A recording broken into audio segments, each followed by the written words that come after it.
ফুল বানিয়ে না খেয়ে দেখলে বুঝতে পারতাম না আসলে এত স্বাদ।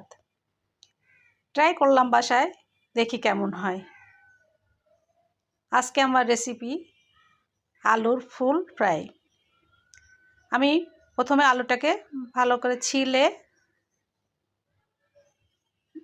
চার সাইড থেকে একটু কেটে নিয়েছি সুন্দর দেখানোর জন্য। এবার দুটো কাঠি দিয়ে আমি এভাবে কেটে নিলাম।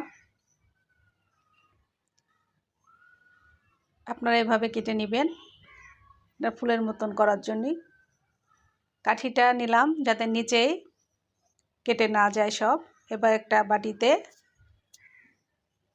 পানি নিলাম, একটু লবণ দিয়ে দিলাম। এবার আমি আলু তিনটাকে এটা ভিজিয়ে রেখেছিলাম আধা ঘন্টার মতন যাতে ফুলটা মেলে যায়। এবার আমি এই আলুটাকে তুলে নিয়েছি, টিস্যু দিয়ে ভালো করে মুছে নিব যাতে পানি না থাকে। আমি ভালো করে মুছে নিয়েছি।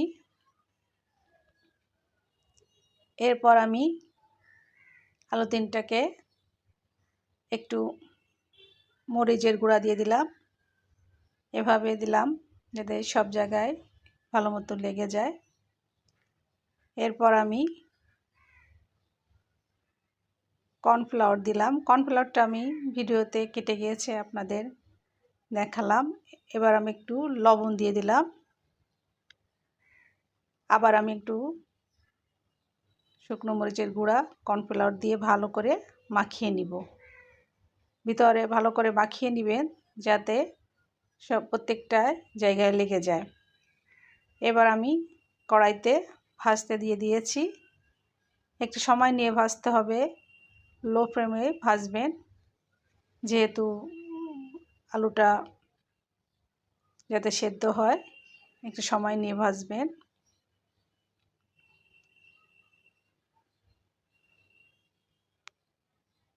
আমার ভিডিও যদি ভালো লেগে থাকে সাবস্ক্রাইব করবেন এবং আমার ভিডিওটা ধৈর্য সহকারে দেখার জন্য সবাইকে অসংখ্য ধন্যবাদ।